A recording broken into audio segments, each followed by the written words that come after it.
Okay, good afternoon, everyone. Thank you for joining us for our third session of the Small Acreage and Wildlife Management CEU program series. With us again today is Mr. Chase Brooks for our laws and regs talk.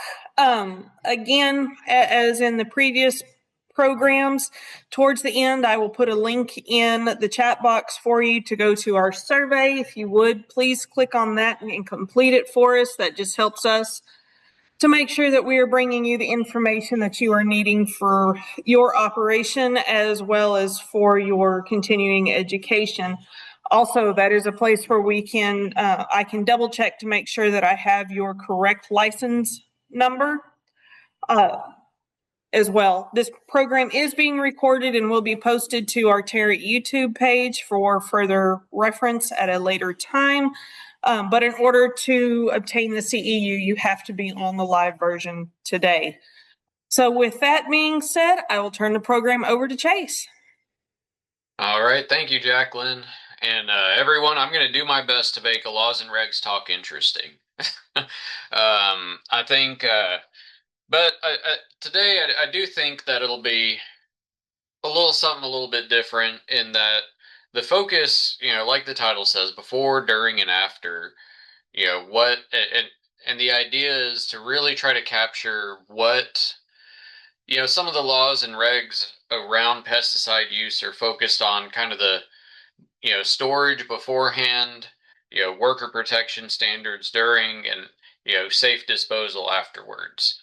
And kind of, I think a lot of times we get a lot of focus on the actual application side of things.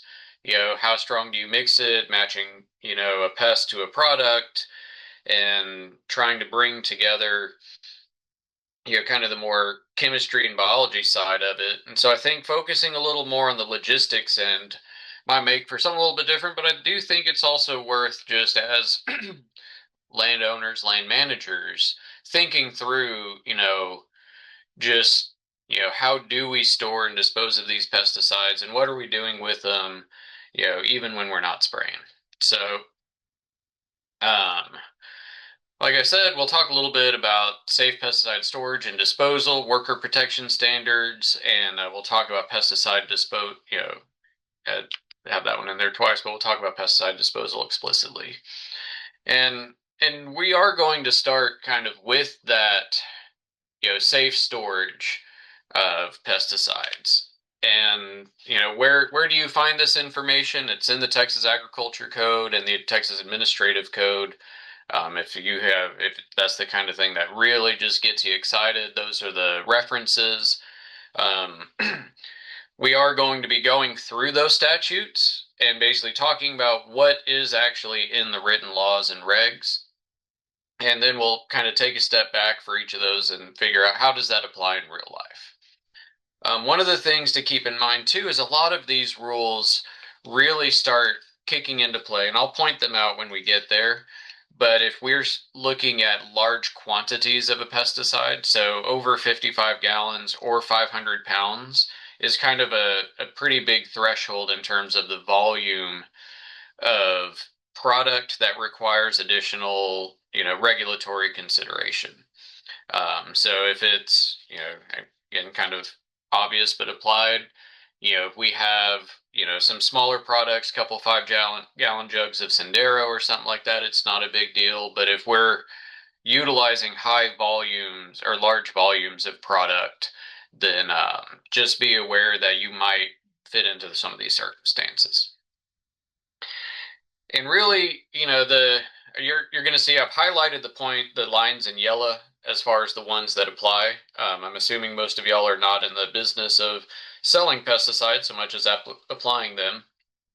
But the first big consideration, in Chapter 4, Section 7.34 of the Texas Administrative Code is just, kind of obvious, but don't dispose of a pesticide or product in a manner that causes injury to humans, vegetation, crops, livestock, wildlife, insects, or that pollutes any kind of water supply or waterway, right? And the main takeaway there is just, look, you're responsible for the product you're disposing, right?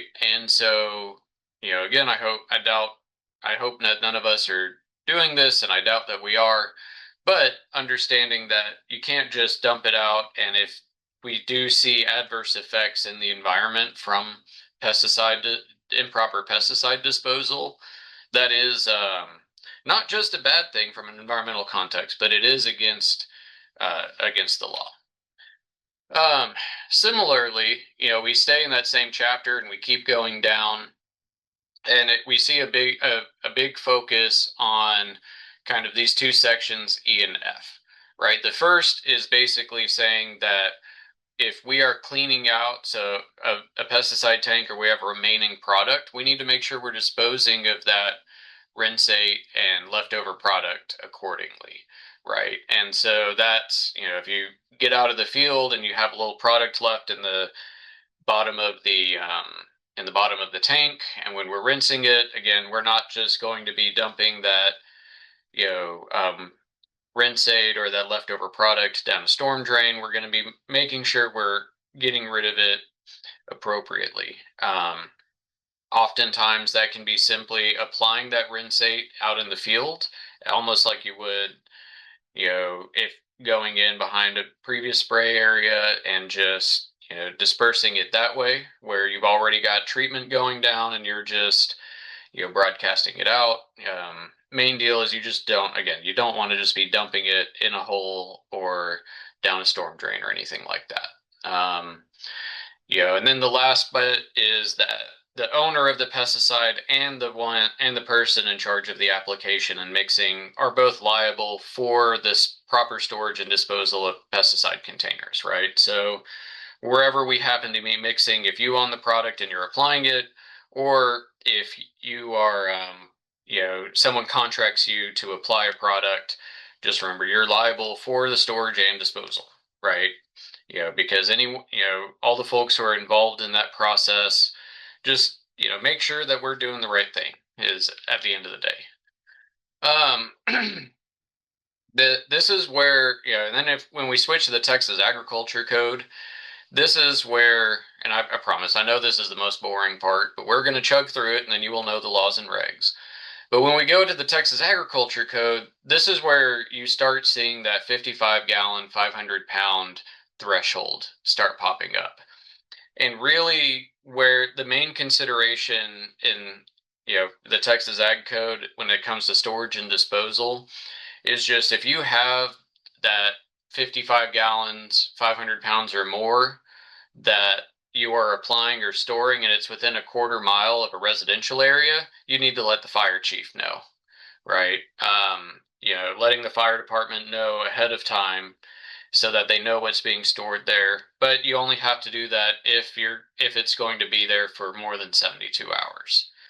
And if you are in a situation where you have to notify that fire chief, basically they can just ask you for an inventory if there's a change in that inventory, or they have the option of coming out to inspect it, right? And the idea with this is just if there's a large amount of that 55 gallons or more of a pesticide product near a residential area, in the event of a fire, they need to know how to respond to that and ensure that they get the proper hazmat response in place if they have to respond to a fire on site.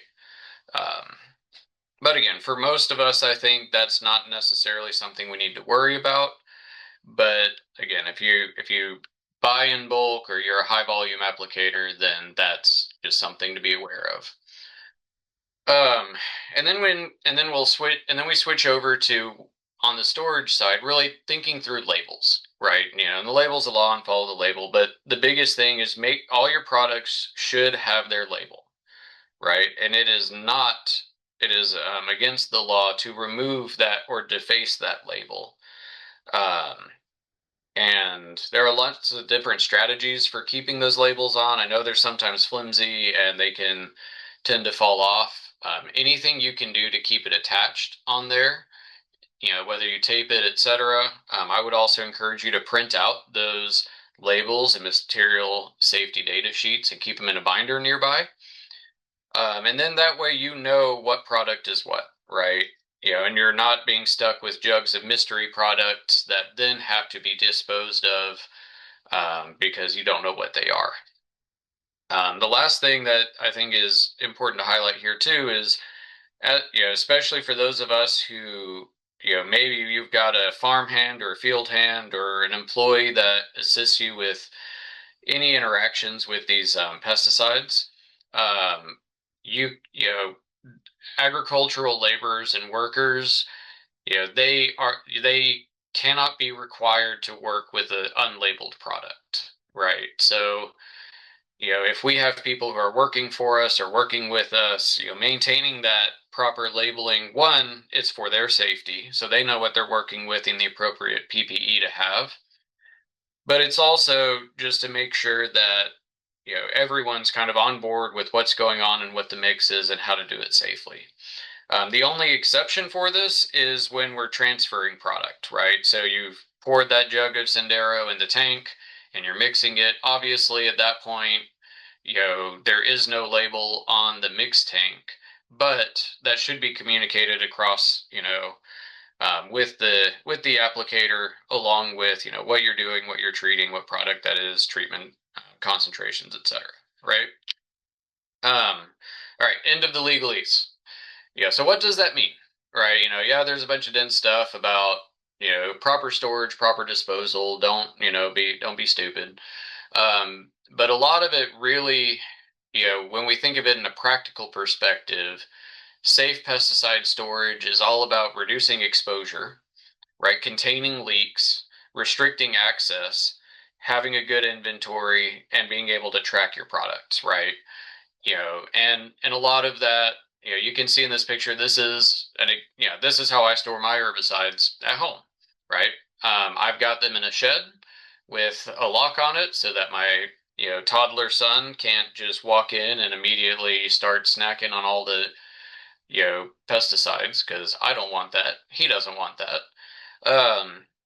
It's also off the ground, right? So it's at eye level. I can see what I've got. I've got my liquid product in that white tub so that if any of them have a leak, that spill is contained. And then it's in a shallow open shed so that when I go in there, it's got good ventilation. I'm not sitting in a dark, enclosed, stuffy room, huffing pesticide fumes and things like that when I'm in there trying to get whatever product I need sorted out. Right. And you don't see it in here, but I also have a 3-ring binder that has a copy of those labels. That has a copy of the different material safety data sheets, and I can easily reference them to the product on the shelf. Now, if you do notice, you'll also see I need to step up my game a little bit, because you can between to the right of the white bin, those are 2 containers of BT that. They're BT granules, and I realized after I took this picture and posted it on here, I need to put labels on them. Right? I need to label that product and make sure that it's clearly identified as to what it is. And so it's certainly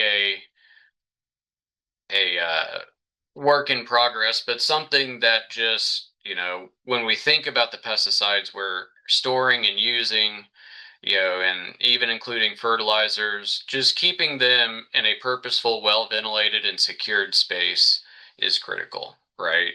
Keeping those, kids and animals and critters and people away from that potential exposure site is probably the biggest pesticide concern. And moving forward. So, and that's from the storage side. So what about the disposal, right? We talked, like you saw some of the legalese around it, but really pesticide disposal, there's a lot of different ways you get to that point. Probably the most common is, finding an unlabeled jug in the back of your shed or your barn, or maybe you're cleaning out your grandpa's property and you find some old ancient pesticides. I've seen all of that happen before. Main thing to realize is that pesticides require specific disposal, right? You can't just take it to the landfill or throw it in the residential trash. TDA has pesticide waste collection events around the state. You can go to their website. They're not always super common, but there's usually at least a couple every year. You can also call the local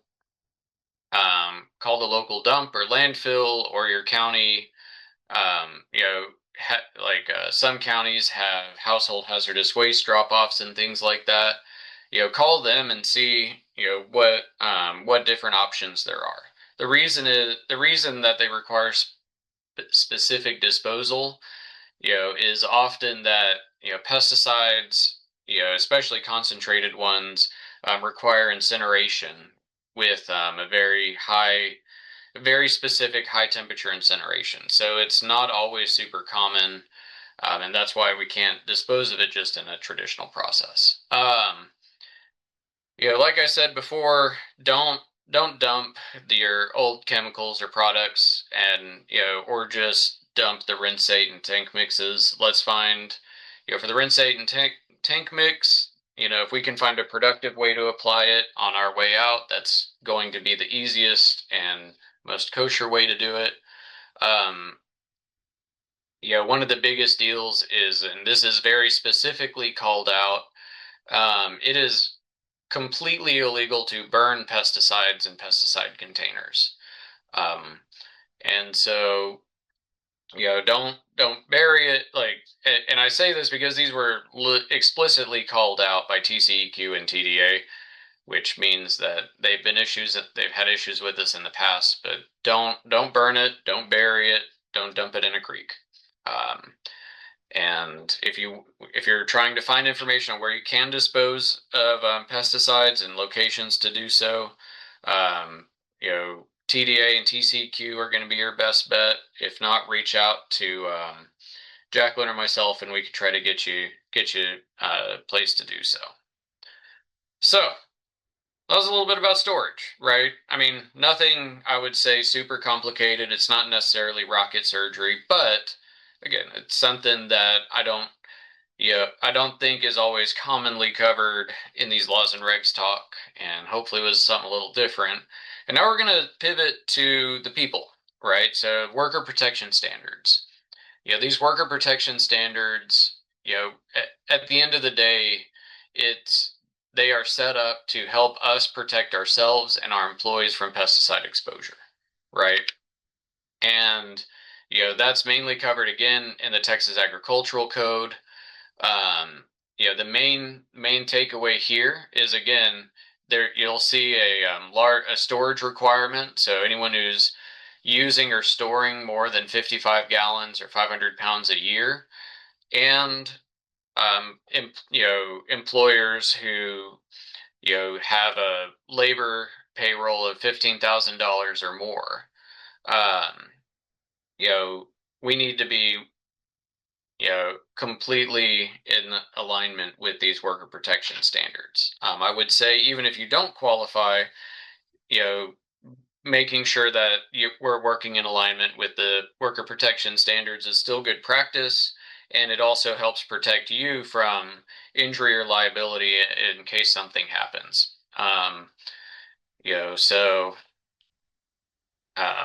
Similarly, it's also worth stating that an employer, particularly again, an employer, you're hiring people, you need to be providing PPE, right? And that's generally speaking a long sleeve shirt, long pants, boots or shoes, and socks. Those are generally seen as being provided by the agricultural worker, but any additional PPE, as as called out by that label or material safety data sheet, y'all need to provide it. And it's usually very basic stuff: eye protection, gloves, sometimes a face shield or something. All things that are relatively inexpensive and easy to keep on hand. And of course, when we talk about pesticides, it's not just herbicide, it's an insecticide, it's any product that we're using to prevent, destroy, repel, or mitigate a pest, right? And so that's a legal definition that also includes, a substance or any substance that is used as a plant regulator, defoliant, or desiccant.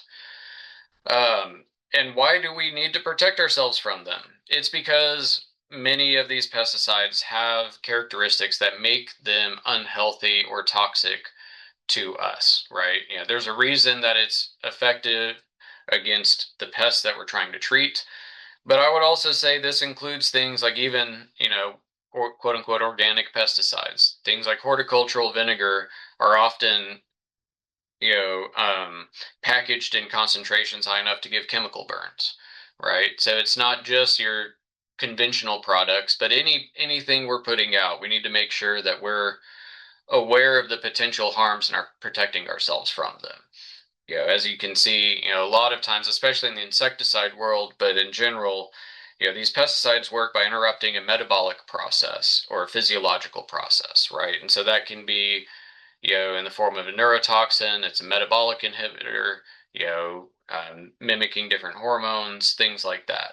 So, um, and what does the worker protection standards do? Right? It is improving occupational protections, it's reducing exposure, and it's making a more streamlined rule to follow.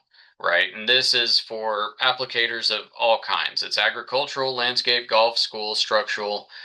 If we're putting down a product, we should be following this. And the worker protection standards generally fall, there's three main approaches, right? First is we're informing, our employees and, folks and applicators about what we're using, what product is being put out and how to do so safely. We're protecting them from pesticide exposure, by using good mixing and application methods, and using the correct PPE. And then the last step is mitigation, right? So if we do get an exposure, we're going to make sure we're reducing that exposure time and reducing the amount of harm that could be done. And so ideally, if we're on top of our game in informing about safety and we have the right PPE, then we should hopefully not have to do much mitigation because we'll be covered and protected. And on that and so that first category of informing, that information comes in a bunch of different ways, right? It's about pesticide safety training. It's about using good materials, having that pesticide safety information present and posted and findable. It's about keeping good records of what we're putting out, and then when necessary, making the appropriate notifications to neighboring landowners and to our own employees, etc. These different training opportunities, especially when we think of large commercial interests and larger commercial production and applicators, it's really focused on the formal training of our workers and handlers. This training should be done every year. And again, even if you're not a major pesticide applicator, even if you're not commercial, really, you should be giving some kind of training to the people you're working with, right? Even if it's, relatives, kids, cousins, friends, being able to, like the taking the minute to provide good training on what to do, what to expect, and how to avoid that exposure and protect themselves from it is also going to help you keep yourself and your family safe and reduce the risk of exposure and liability from others. So TDA does have a process where a licensed applicator can supervise the use of pesticides by non-licensed employees, right? And so, this is basically a statement where we are showing that we are providing those employees training. And I know it's more paperwork, and I don't know many people who love paperwork, but I always see this kind of thing as a way that you are covering your rear, right? We are going in and we are saying, hey, before we are applying this product, we are taking the time to train the people working with and using these products in the safe use of this herbicide or pesticide, right? It isn't necessarily a 34-hour long course or anything like that, but we just want to make sure that we're documenting that we've done that training. It's a little bit different for structural folks. I don't know if any of y'all here are on a structural pest control license, but it's a little bit more involved, but it's the same kind of gist, right? Um, and so, again, at the end of the day, it's about using using opportunities for formal training. There are materials, you can find them, they're readily available online from EPA, from TDA on these topics of safe pesticide use.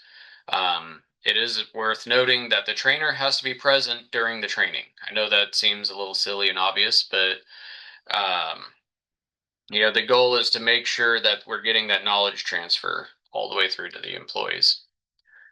Um, so similarly, as I mentioned before, we talked about maintaining the label and the safety data sheets when we're storing pesticides. That information needs to be accessible to all workers and handlers, right? And again, doesn't matter what kind of product you're applying or what kind of license you may have. These safety data sheets need to be clearly labeled and accessible.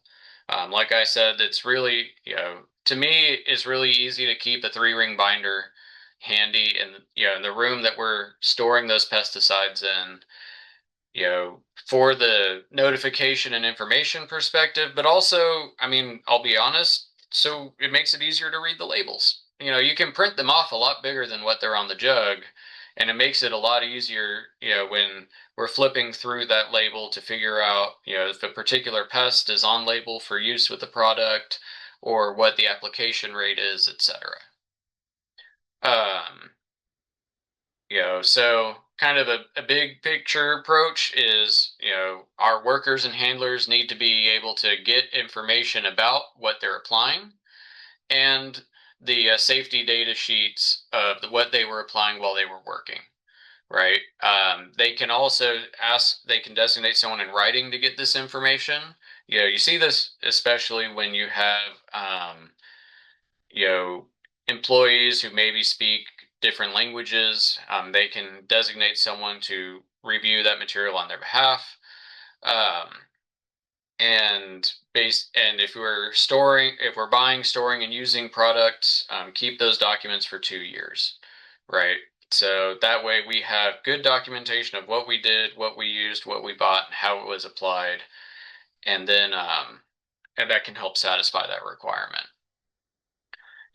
Then when we're thinking about the actual application side of it, we just want to keep a record of that application, right? What were we applying? When were we applying it? How much did we use? What were we targeting?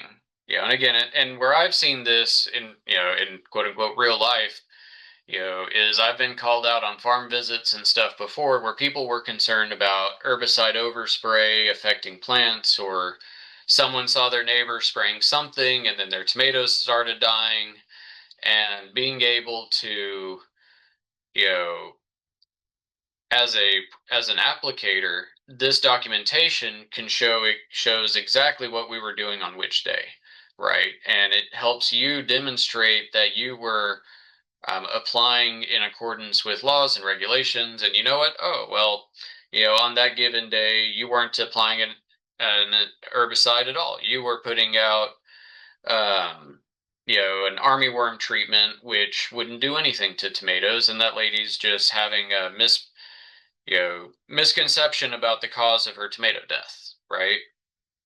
And I'll also say if TDA ever comes out and gets a complaint, this is one of the things they will be looking for, right? And being able to, have that on hand, again, hang on to it for 2 years. It's not particularly hard or challenging to fill out, but it might save your bacon at some point.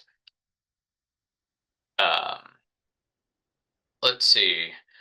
So we need to, when the other thing to keep in mind is informing when pesticides are being used, right? So this is, you know, where we're putting up signage to inform people that a product was applied and to get them and to reduce their potential exposure, right? So that's going to be, we'll put signage up if some products have a exclusion interval greater than 48 hours, bunch of different situations, but just again, follow that label. It'll tell you how long you need to keep people out. Again, this is more for structural side, but really, I would say the big takeaway here is if we have children around, we need to make sure we're keeping them out of the treated area for at least 4 hours, and unless dictated otherwise by the label. See, that's for schools.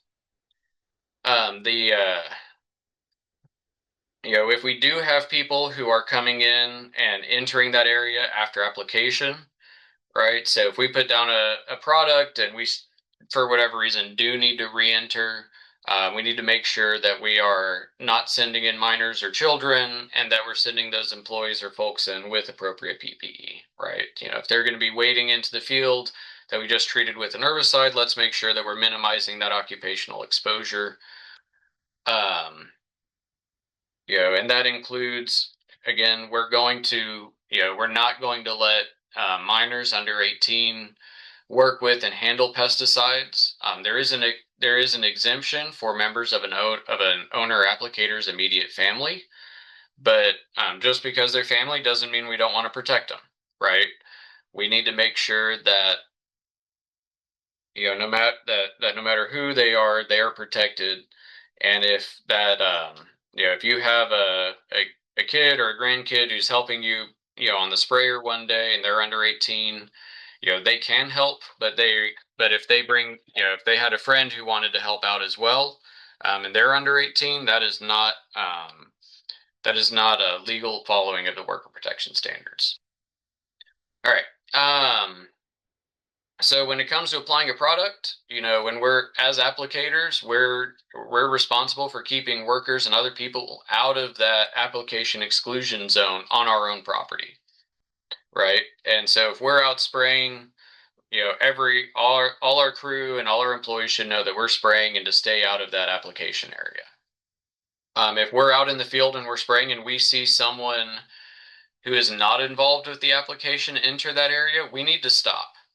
Right. I would hope you would, if you're out spraying and you see, suddenly catch a kid on a bike, riding right next to the cornfield or something like that, we need to stop, let them exit the area, or inform them that they should leave with the,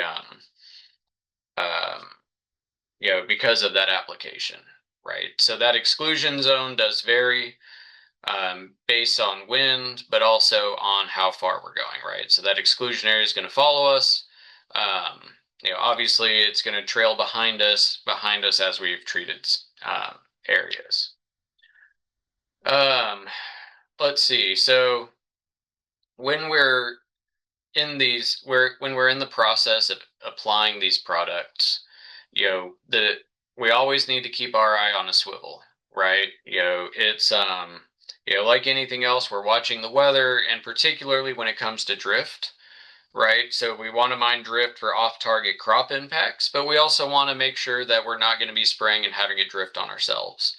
I'm guilty as much of the next as I've been on my four-wheeler even with a little wand sprayer, and I'll be spraying some Johnson grass or something on the side of the road, and the wind kicks up in a wrong direction, and I've sprayed myself with product on accident. And in that instance, I'm really glad I'm wearing my glasses, but it's also, in an instance like that, I stopped spraying. I had a pesticide exposure, and so I'm going to go rinse it off, wash it off, right? And so as we watch that drift, it's for ourselves, but also making sure, again, we're not going to be accidentally applying product to others or non-applicators in the area. If we see someone enter that spraying zone, we need to stop. We need to ask them to leave and get them to wash up as soon as practical, right? Oftentimes, where with most of these products, when it gets on your skin, it's not absorbed immediately, but the longer it stays on that skin, the greater that exposure risk. So the sooner we can get in and get it rinsed off and washed off, the better. And then finally, again, we need to make sure that if after we apply product, we're keeping people out. And that can be done through signage, through communication. Um, just obviously there is a certain situational component, but let's you know, that's we just need to make sure that that's well communicated. With that too, we also have different kinds of workers, right? So, a lot of times when we think of like an agricultural worker, again, this is where we're going in, and that could be, harvesting crews. It could be a tour group of, maybe there's students or maybe there's, um, visitors coming in and they want to, tour, go in the field. Um, those are all can, fall under the general agricultural worker categories. These folks might be exposed to pesticide residues, but they do not handle pesticides, right?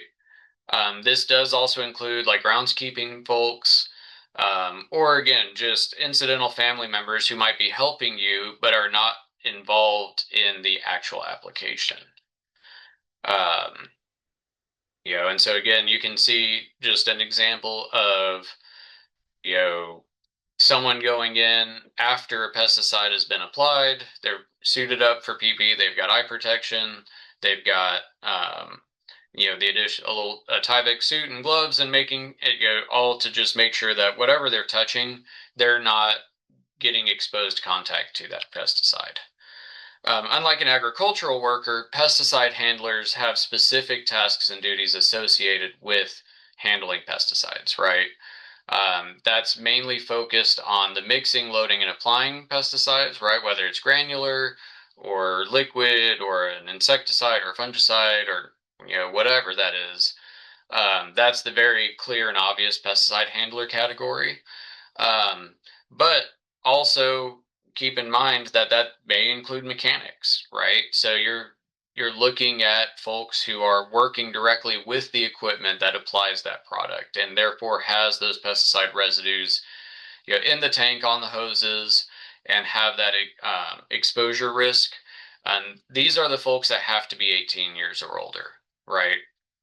And if we have folks on our operation who are working as pesticide handlers, this is where we need to get them trained, right? They are using pesticides, they are exposed to them, they are handling them. We need to make sure that we have documentation that they're trained.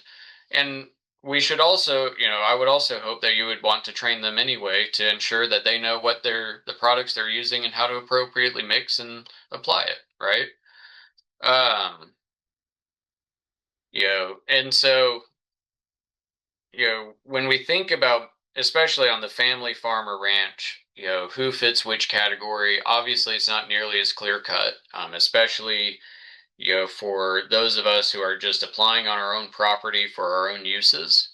But, I think at the end of the day, just keep in mind anyone we're expecting to actively handle and use pesticides should be trained, and we should make sure that we have that documentation somewhere that they're trained and that they have access to all those correct PPE, right?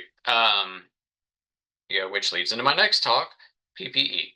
The main thing that we want to consider on the protection side is just, when we have folks who are working with pesticides, they should be in good health, right? Some products can impair folks' health, especially when we think of respiratory protection. Do we have folks with asthma, or other issues? And then we need to make sure that they are having good respiratory protection. You can see there's a little respiration mask. Those are relatively inexpensive. $20 gets you $20-30 gets you a mask with some canisters. And I would say when we're thinking about pesticide use, we need to make sure we're getting good respirator cartridges that are rated for use around volatile organic chemicals and things like that, right? A particulate filter like you'd use for in a wood shop so you're not breathing dust, that's not going to do anything for pesticide fumes. So just keep in mind when you look at those cartridges for the respirator, what the what the product is, and make sure that it fits, right? They do have different sizes. People have different size and shape noggins, so let's make sure that it fits. The biggest potential challenge with fit is for guys who have lots of facial hair. Particularly large beards can get in the way with that fit, and the seal around that respirator and the face. So we need to just keep in mind, where we're, the products we're using, and then how folks are trained in, putting on and testing the function of that respiratory protection. And then, of course, this is obvious. If it's in bad shape, let's throw it out, right? Let's replace items that aren't in good shape. You know, and things like safety glasses, if they start getting scratched up and foggy, safety glasses are cheap. Face shields are relatively inexpensive, right? Let's make sure that the last thing we want is for folks to be making mistakes because they had equipment or PPE that was poorly maintained. Um, in addition to the fumes and the vapors from pesticides, dust is a big issue. You'll hear, a lot of the technical terms are like respirable crystalline silica. Um, and, this is stuff like, sand and dust, but also particularly when we're grinding or cutting on stonework, or, in highly dusty situations, those particles can get deep in the lung and cause serious lung disease like silicosis. And again, very easily preventable with an inexpensive respirator. The rule of thumb is if there's dust in the air or fumes in the air, let's get a good respirator in and make sure that we're using that respirator, and it's also we're doing these activities ideally in areas that have good ventilation and good airflow, as well. All right. So again, probably not a huge deal for most of what we do, but it's just, I would say, mainly focusing on dust and dust control, right? If we're out in the field and we're in an open top tractor and it's incredibly dusty and windy, let's make sure we've got some respiratory protection. And that's one of those things that's not necessarily an issue today. It's not necessarily an issue tomorrow, but it is an issue in 5 or 10 years, right? And um, so keeping things well ventilated and providing respirators when ventilation is hard is key. All right, and then the last bit is that mitigation side, right? So if we get an exposure, what do we do? Well, and the two main areas are having decontamination supplies and then having that information of what we're applying on hand in case we do need to go and see a doctor or go to the ER afterwards. A lot of times, decontamination supplies, that's as simple as soap and water, right? If you get something on you, that first step is immediately go, you get it on your hands, go wash your hands. We don't want to be stingy with water. We want a lot of rinsing and very clear and, in-depth hand washing, right? So that's the full 30 seconds, scrubbing every surface of the hands and the arms and wherever was exposed. Kind of the rule of thumb is we want, for, again, thinking of those agricultural workers, just 1 gallon of water per worker. If we have, folks, pesticide handlers, that's about 3 gallons per handler, right? And that's making sure we have enough water to get all the product off of that employee.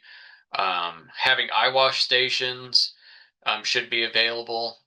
And then again, if we get that exposure, we want to clean it out, flush it out as quickly as possible. And a lot of this, again, can be mitigated with good eye protection and stuff like that. But just because we have eye protection doesn't mean we should, skimp on having, wash off or decontamination supplies handy.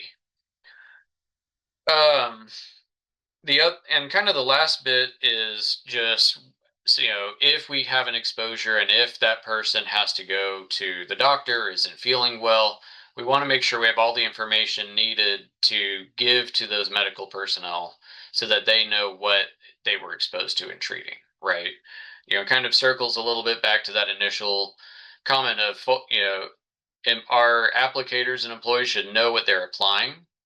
And then, as a result, we know what safety data sheets and things to pull so we can communicate that to the medical personnel. We also want to, should be communicating things like how was that exposure happening? Did someone fall into a mixed tank, or did the mixed tank spill on them? Were there large amount of vapors and we didn't have respiratory protection? Or were they caught up in wind change and they had a product drift onto them? Those are all going to impact how those responding and medical personnel treat the employee and treat the exposure. And again, kind of big picture, if we're applying pesticides and we begin feeling ill and we think that there's a reasonable chance it was because of that pesticide use, as an employer, we should be maintaining an open communication with our folks about that. And if we, especially when we're in the field, if we start seeing those symptoms, we need to get those folks checked out immediately, right? First aid is important, but don't spend time doing first aid if that delays, the major medical intervention if necessary. I would say that the idea is if we have a major exposure with injury, let's get them, while we're getting that transportation lined up, let's get them rinsed off, and mitigate any potential further exposure. And then, take that information with us to the medical facility. Right. And the last one is, how do we know if we have been exposed, and to the level of poisoning or illness? And a lot of these, they're fairly broad, right? Eye irritation, throat and nose pain, skin rash, dizziness, headache, muscle aches or cramps, exhaustion, nausea, diarrhea. Sounds like the end of a bad, prescription commercial on TV. But I think some of the ones that are very particularly,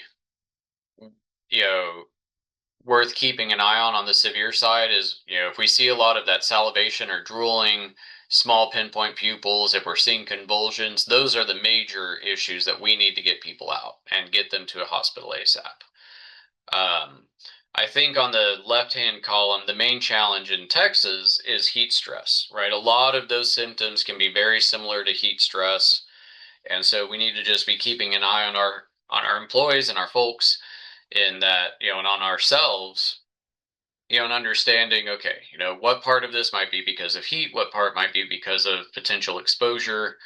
Again, in an ideal world, we're aware of those potential exposure opportunities when they happen, right? I can tell when I got on the bad side of the wind and had product drift on me, and then if I start seeing new symptoms, like I might have been hot before, but if I'm suddenly seeing new symptoms creep in, then that might be an indicator of, dangerous exposure. Again, a lot of times it can initially exhibit like heat stress and dehydration. You got that headache, you're getting achy, your eyes are burning, maybe it feels like allergies. But again, the difference there is really thinking through that situation, right? Were we working with pesticides? Were we working with herbicides? And suddenly, this headache and everything crept up out of nowhere afterwards. That's probably one of your major indicators, right? Those mild symptoms, that dizziness, nose and throat pain, skin rash and eye irritation. Especially when we're looking at the more concentrated products, but that eye irritation doesn't have to be direct splash. that can also be, happen in high fume environments. Um, and as we move down the severity gradient, we want to make sure we're keeping an eye on folks who are having that excessive drooling, breathing difficulties, blurry vision. These are all signs that the body is starting to really not be able to keep up with the symptoms that the pesticide is putting on their body. Right. And then, of course, the most severe are, those pinpoint pupils. If we're getting convulsions or seizures or trembling, uncontrollable trembling of the hands, that means those are all very severe neurological, um, what do you call it, symptoms, and we need to get those folks out of the field and to the hospital ASAP. Right. The hope is that we don't have to deal with any of this.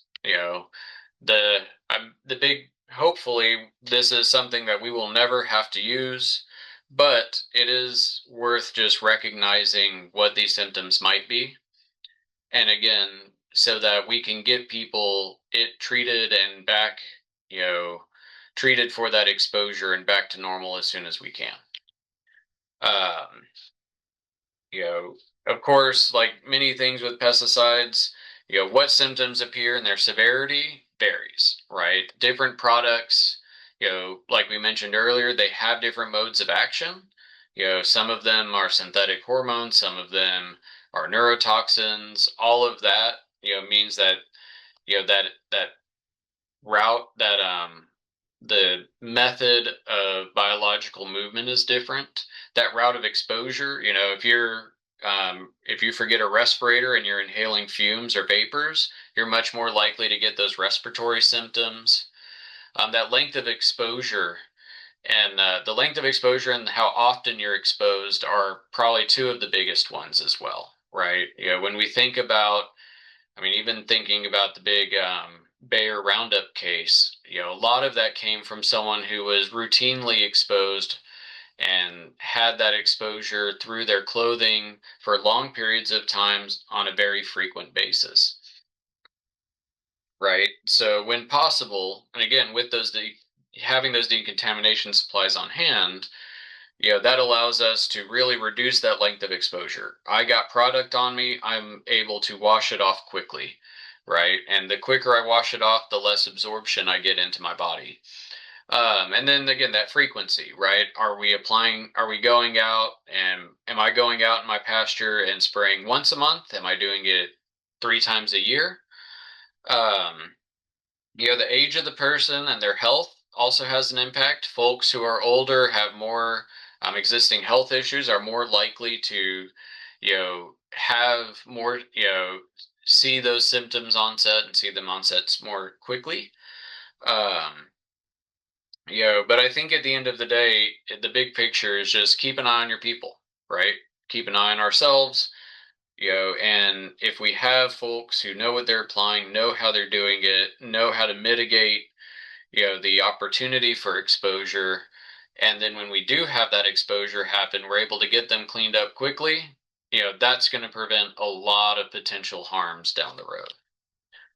So, overall, safe pesticide storage. Let's keep it off the ground. Let's keep it away from, kids and pets and animals, and make sure that we've got all of our good labeling, all of our labels maintained. If we're going to be disposing of product, let's do it safely and legally. Don't burn it, don't bury it, don't pour it down a storm drain. If you have product that you need to get rid of or dispose of, um, like I said, TDA or TCEQ can help find local pesticide disposal spots. Otherwise, there are other means available.